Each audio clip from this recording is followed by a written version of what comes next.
Assalamualaikum warahmatullahi wabarakatuh. Hai, perkenalkan nama saya Karisma Febrianti. Di sini saya akan menjelaskan materi tentang perencanaan keuangan. Untuk mempersingkat waktu, langsung saja kita mulai. Pendahuluan. Setiap kegiatan sebaiknya diawali dengan perencanaan yang bagus karena pada prinsipnya perencanaan merupakan gambaran jelas dan spesifik tentang apa yang harus dicapai dan yang terutama adalah peta jalan menuju visi. Hal yang sama juga untuk bidang keuangan, yaitu perencanaan keuangan merupakan langkah awal untuk mencapai kebebasan keuangan. Mengapa? Karena dalam perencanaan keuangan sudah tertuang tujuan keuangan yang mau diwujudkan. Lebih tepatnya, yakni perencanaan keuangan merupakan suatu hal yang wajib dilakukan bagi siapa saja yang sungguh-sungguh menginginkan mencapai kebebasan keuangan yang terindikasi dalam keberhasilan mengakumulasi aset keuangan sehingga jumlah aset lebih besar dari liabilitas. Perencanaan keuangan. Yang dimaksud dari perencanaan keuangan adalah sebuah kegiatan, aktivitas, atau strategi pengelolaan keuangan secara terencana untuk mencapai tujuan hidup. Sebagai seni pengelolaan keuangan yang dilakukan oleh individu atau unit usaha untuk mencapai tujuan yang efektif, efisien, dan bermanfaat.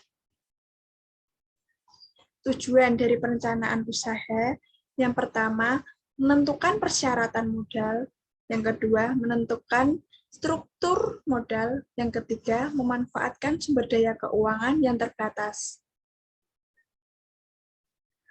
Manfaat dari perencanaan keuangan. Yang pertama, mengalokasikan keuangan, yaitu mengalokasikan keuangan pribadi maupun bisnis yang sudah dijalankan. Dengan membuat daftar perencanaan keuangan, maka keuangan milik perusahaan akan dialokasikan untuk membiayai segala kepentingan yang dapat memiliki manfaat dalam perusahaan.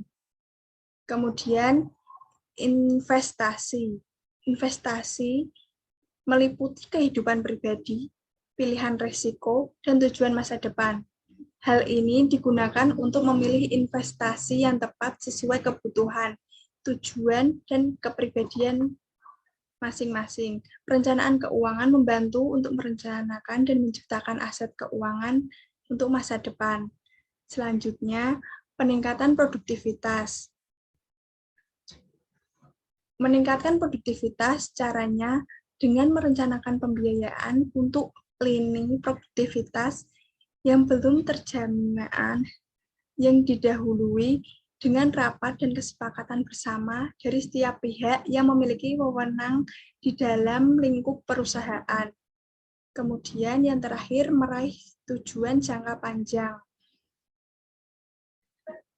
Meraih tujuan jangka panjang dalam kehidupan yang sama, misalnya seperti membeli rumah, membeli mobil, membiayai pendidikan anak, melangsungkan pernikahan untuk buah hati ketika mereka sudah dewasa.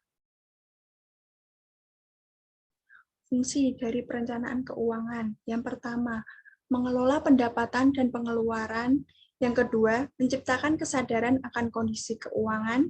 Yang ketiga, merencanakan masa depan dengan menetapkan tujuan dan cara pencapaian. Keempat, menciptakan sistem evaluasi dan revisi atas kemajuan keuangan. Membuat perencanaan keuangan. Langkah yang pertama, catat penghasilan bersih tiap bulan.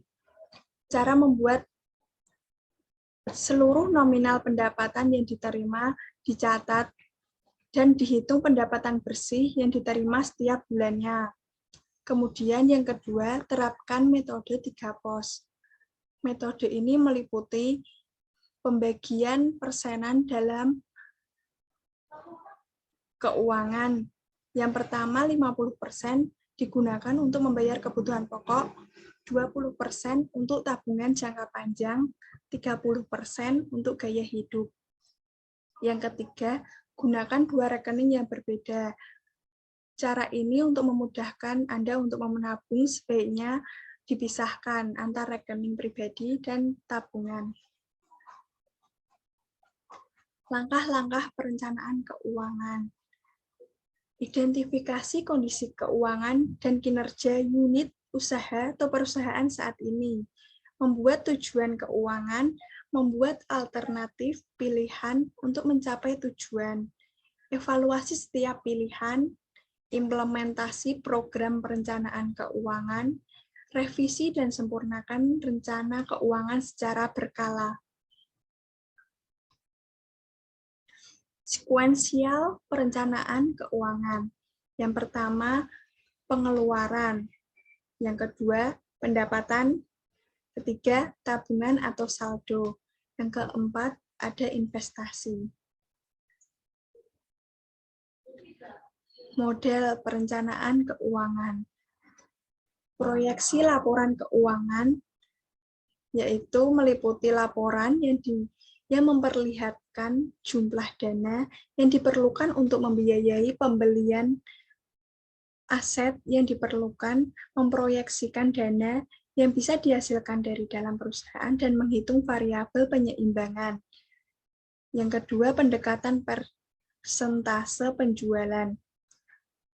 Memperhatikan neraca dan laporan laba rugi, dan memperhatikan laporan penjualan. Kesimpulan yang dapat diambil dari penjelasan materi perencanaan keuangan, yaitu untuk memperoleh hasil yang maksimal dari perencanaan keuangan, ada beberapa hal yang perlu diperhatikan agar tidak terjerumus dalam kesalahan dengan memperhatikan beberapa saran. Yang pertama, tentukan tujuan keuangan yang diukur. Yang kedua, pahami akibat dari setiap keputusan keuangan. Yang ketiga, evaluasi kondisi keuangan secara berkala. Sekian materi yang dapat saya sampaikan. Kurang dan lebihnya saya mohon maaf. Wassalamualaikum warahmatullahi wabarakatuh.